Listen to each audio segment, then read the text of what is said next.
had a great summer. Everybody's been really, really good. Expect everybody to be with us. A couple guys that didn't go in the spring, updates. Kanena Odalaga has been with us, should be full go rodeo. Some of these guys might limit a little bit just on rep count because they're just coming back, but Kanena should be good to go. James Crude's kind of a little bit ahead of schedule, so he's not cleared 100% yet, but he should be involved with us in practice the first day and hopefully be cleared after about 2 weeks into it. Unfortunately, last Wednesday, just during a normal routine drill, Mason Moragan came out of the drill and kind of stepped awkwardly and had a knee injury, so he actually had an ACL tear that unfortunately will need surgery, so he'll be out for the year. But other than that, we should be pretty much full throttle as we go forward and kind of see where this group's at starting on Sunday and our first practice on Monday. So other than that, we'll proceed with questions. Bret, you obviously have been, this program's been really competitive. What's that? This program's been really competitive. Yeah. With you, what's the next step, and what gives you confidence Yeah. when you see every day that you're ready for it? Great question. Obviously, I didn't come here to compete, right? I want to win, and I think about it a lot. Our first year to go to 5 wins, and everybody was like excited. I'm like, well, we're going to go to a bowl, right? And then next year to go 8-5, and I think a lot about what it could have been possibly, and then going into last year with a lot of expectations and thoughts, but to fall short and go 5-7. But on the flip side, I look at it and I say, over a 3-year window, if we could have found one more game in those 2 years, be 3 years in a bowl game, we'd be talking in a totally different light. So bottom line, it's about wins. I am excited. Obviously, this program grew in a big way through recruiting when I first got here, but I think this last year has been stronger than ever. I think the addition of some of these portal guys, not just the skill set they bring, but as I mentioned up there, you start looking at the number of games that some of these guys have started. Zakaria started over 40 games. T. Brooks to be at a almost 20-game starter at a program the level of Texas. J.C. Davis and Melvin Priestley, our 2 tackles, both those guys have started in college football and played at a high level. Torrey Cox, a guy that started over 20 games, right? So not only the experience we have coming from our returning team, but the experience of that room, I think, can help us do those things. Coach, after a 2-4 start last year, it seemed like in the second half, picked up some momentum, big road wins, offense is really clicking. What's the key to bottling up that momentum and getting off to a quick start this year? Well, I understand the question, but for us, we just live every game for what it is, right? And we open up a game against Eastern Illinois on a Thursday night, and that's a very good football team that's going to come in with 1-10 to try and beat us, right? So it's going to start in week 1, and it'll go through 12 games.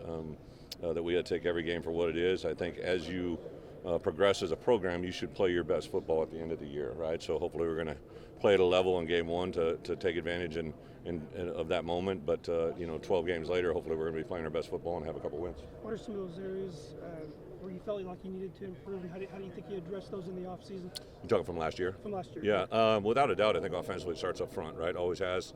One of my biggest concerns was depth going into last year, and then we unfortunately had some issues in that area, right? So I think overall our depth in the offensive line, not just our 5 guys that'll start, I just think we have 10 guys there that I feel a lot better at than any time in my program history than I've been here, right? The 10 guys that I would figure into being in our 2 deep, I feel really good about them.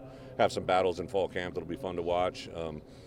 I do like, obviously Tip Ryman probably left a year earlier. If you were standing here a year ago, I would have thought he would have been back, but he just played so well and obviously got drafted 3rd round. But I do think that the players we've acquired in that room have been very impressive for us last spring. Cole Rusk, obviously, being where it is, but Tanner Arkin, who's been in our program now for 2 years. You forget that some of these guys have been with us a while. It's not like they just transferred in, right? So those 2 guys in particular, Henry Boyer back, full strength. I'm really excited to see. And then Goda is a guy that we just added in, very athletic, a good ball catcher receiver. I think in the receiver room, Pat Bryant's growth as a football player has just been really pretty special since last year, taking that leadership role and seeing where it's going. Anytime you have a quarterback started 10 games in college football, it's a good thing. I think Donovan Leary had as good a spring and is playing as good a football since I've been around him. He's 3rd year in our program, so to have multiple quarterbacks that have been in our program for a while, I've never been able to say that. Defensively, I think the return of Xavier Scott, Matt Bailey off of injuries and the way they've looked has been pretty impressive. Some of the portal additions that I already mentioned. Up front, very excited. I think Dennis Briggs is a guy that will jump out to a lot of people when you see him play. T. Raw was a transfer for us 2 years ago out of Northwestern, who's literally turned into one of our best defensive leaders.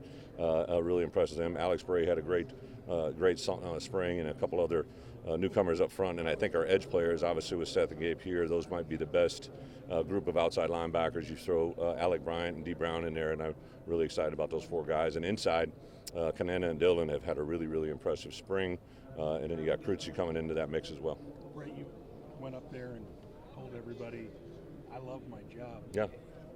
Why did you want to say that? Has your job gotten harder, crazier, more stressful? No, I just, I hear narratives out there, right? Like everybody, like even like people that I'm around as a family or socially or friends, right? They're like, "Man, I don't envy your job," and I'm like I've never heard anybody say that before. Like most people would love to be in my job, right? And that's never been stronger for me than it is right now. Like I just, my wife and I ducked out of town for a couple of weeks in Hawaii, and you're in a 5-hour different time zone, so not a lot of people are bothering you except for the people coming up to you at the pool, right? And it was funny just what general people who don't know me, who recognize me, would come over and say, right? And I'm like, this is one of the greatest times in college football to be in the position I'm in, right? Like just, in the past, maybe if you were thin at different positions, you just kind of had to absorb what you had to absorb, and now you can go out in a portal world and get a player that you feel can come in and help you win, right? And that's never been done before. Players, everybody wants to talk about NIL. What I love about NIL, I watched a guy, Isaiah Adams, who's from Canada last year, who literally, when the opportunity for him to have NIL money came, and for him to be able to fly his mom and his sister in for games that have never seen him play college football, to me, that's what NIL is all about, right? Like being able to give not only the players but their families opportunities that have never been given before. So don't get me wrong, there's things that got to be worked out and can get better. One of the byproducts of an NIL world is everybody wants to have a dog, right? Like I got 2 dogs that weigh 4 pounds each, and they're a pain in the ass, right? Like, and I can't imagine some of the dogs that some of these guys have that now they got to have somebody sit them when they're out of town, right? Or dogs do things when they're not there, right? So there's all kinds of unintended consequences, and believe me, dogs are the last of least amount of the issue, but those are just little things that have come about because of the NIL world. What did you see from Aaron Henry this offseason? What kind of growth points did you 2 want to have? Yeah, well, he and I had some real conversations, right? And then I think even going back into last spring, I could just tell a difference in his demeanor. Listen, I got better every year as a coordinator too, right? I had 2 years as a co-coordinator before I became the coordinator. So I think one of the things that really helped me was that in-job training. I worked with Bob Elliott, who rest in peace, is like one of the biggest influences in my life. But I learned firsthand how a game plan was developed, implemented. I was a part of it, right? But he called it, right? And then my first year as a coordinator at Wisconsin, we took a team that was not so good and turned into something special, I think, because of the effect of those 2 years in training. So I know Aaron was going to get better naturally, but to see it growth, and then, surrounded with some really good coaches. But then when we started game planning, like we did game plan opponents on all of our new opponents, and he just was much more advanced than he had been in the past, right? So I think putting it all together, understanding it, and the logistics of his job, he's got a better feel for. The schedule doesn't get easier from here on out. How are you guys embracing the challenge of bringing in 4 quality programs? And that's going to be a lot of traveling too. How are you embracing that challenge? Well, we just got to take on one this year. We play at Oregon. But again, I go back to, I remember I was in this league when Penn State got added, right? And we went out there and played there. And then I was at Wisconsin when we brought Nebraska in the league, and we got to introduce them to college football in the Big Ten, right? So to bring in teams from the outside is one of the greatest things you can do, right? It brings new rivalries, brings new fans, and for us, and I mean this wholeheartedly, to recruit and be able to tell a kid you're going to play on the East Coast, the West Coast, and everywhere in between, there's no other conference that can say that, and I think that's a really positive thing. Bret, you've had premier running back rooms in the past. How excited are you about this group? I'm excited. I would say I don't think we have a 1A. I think we got a 1A, B, C, and D, right? Super excited. Josh McCray looks as good as he's ever looked.